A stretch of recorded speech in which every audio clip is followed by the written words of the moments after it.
19 తర్వాత ఈరోజు అనేక కేసులు పెట్టారు. ఆ కేసులు ఏ విధంగా తెలుసా? ముఖ్యమంత్రి చంద్రబాబు నాయుడు గారు మా పార్టీ అధినేత బీఫారం నాకు ఇస్తే 2019లో ఆ బీఫారం దొంగలించాడు దౌర్జన్యంగా అని చెప్పి కేసు పెట్టించుకున్న ఘనత ఈ దేశంలో ఎవరికి లేదు, నా మీదే. అంటే ఆ విధంగా తోడుతూ ఈరోజు ఎఫ్ఐఆర్లు పెడితే హైకోర్టులో స్టే తీసుకొని వచ్చాం.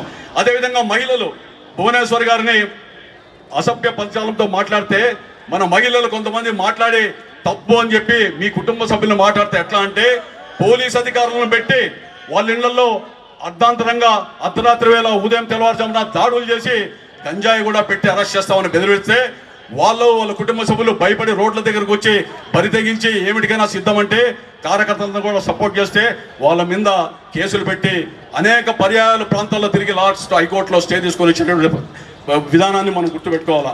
ఈ విధంగా ఏ కార్యక్రమం అయినా చంద్రబాబు నాయుడు గారు అరెస్ట్ అయితే రాష్ట్రంలో ప్రప్రదంగా ఒక పిలుపునిచ్చాం. మిమ్మల్ని అందరినీ కూర్చోబెట్టి చెప్పా, ఎన్జిఓలు విజయవాడలో చేసిన రకంగా పోలీస్ పర్మిషన్ ఎక్కడ మనం ఎందుకు చేయకూడదంటే 4 గంటలకు టైం పెట్టుకొని మనం సప్తగిరి సర్కిల్ రావాలన్నాం.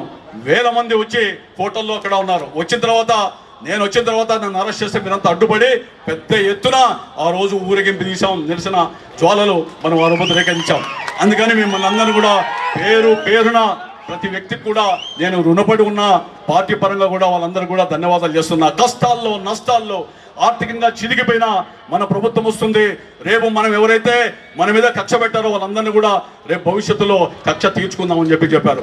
నారా లోకేష్ బాబుకి ఒకటే మనం చేస్తున్నా, ఎందుకంటే ఇవన్నీ కూడా మా కష్టాలు ఉన్నాయి. అదేవిధంగా ఈయన నవయువకుడిగా ఒక మన రాష్ట్రానికి ఆశాకిరణంగా పార్టీ ప్రధాన కార్యదర్శిగా ఒకటి చెప్పాడు. ఏం చెప్పాడంటే, మీరు ఎవరైనా నష్టపోతే నేనున్నా, తప్పకుండా నా దగ్గర వాస్తవాలు ఉన్నాయి, మరి దానికి రెట్టింపుతో వాళ్ళకి పని చేద్దామని ఆ యొక్క కసితో ఉన్నటువంటి మేమంతా మా వ్యక్తిగత ఆస్తులు అదేవిధంగా వ్యాపారాలన్నీ కూడా పెద్దిరెడ్డి రామచంద్ర ద్వారా మైన్స్ మీద ఫైన్లు పడి వ్యాపారాలను కూడా నష్టం చేసినటువంటి గ్రంథాలు ఇవన్నీ నేను పత్రికాముఖంగా ప్రజలకు చెప్తే కారకాలు చెప్తే భయపడతారు, నాతో పాటు పయనించలేరని చెప్పి నాలో నేనే అవన్నీ కూడా అనుభవిస్తూ ఆవేదనలు భరిస్తూ పార్టీ కోసం ఈ రోజు వరకు కూడా కష్టపడ్డామని చెప్పి మేము మనం చేస్తున్నా.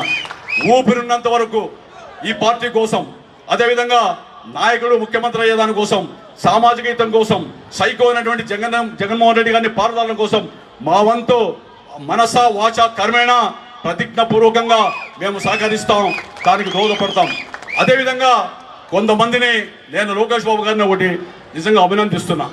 చాలామంది కష్టాల్లో మనం వెంట ఉండకుండా లోపాయకారంగా వేరే పార్టీలతో లాలూచబడి రకరకాలుగా ప్రచారాలు చేస్తూ ఉంటే తన చుట్టూ పార్టీ ఆఫీస్కి తిరగడానికి వస్తే ఒకటి చెప్పాడు, నా చుట్టూ తిరగద్దండి, నియోజకవర్గాలపై పనిచేయండి అని.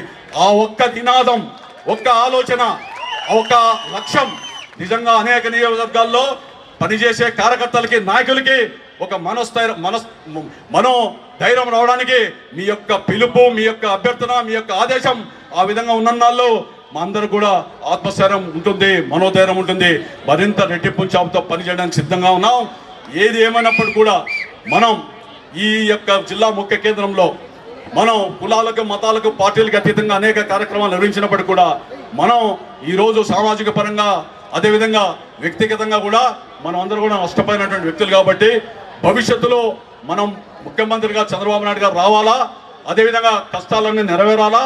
సమాజంలో మనం ఎక్కడైతే అవమానపడ్డామో, ఎక్కడైతే అనేక మనోవేదనకు గురయ్యామో అదే చోట వాళ్లకు సమాధానం ఇచ్చడానికి, పరిశ్రమించడానికి మనందరం కూడా కృషి చేయాలని చెప్పి పిలుపునిస్తూ సెలవు తీసుకున్నాను. జై హింద్. జనసేన ఇన్ఛార్జ్ వరుణ్ గారిని మాట్లాడాల్సి కోరుతున్నాం.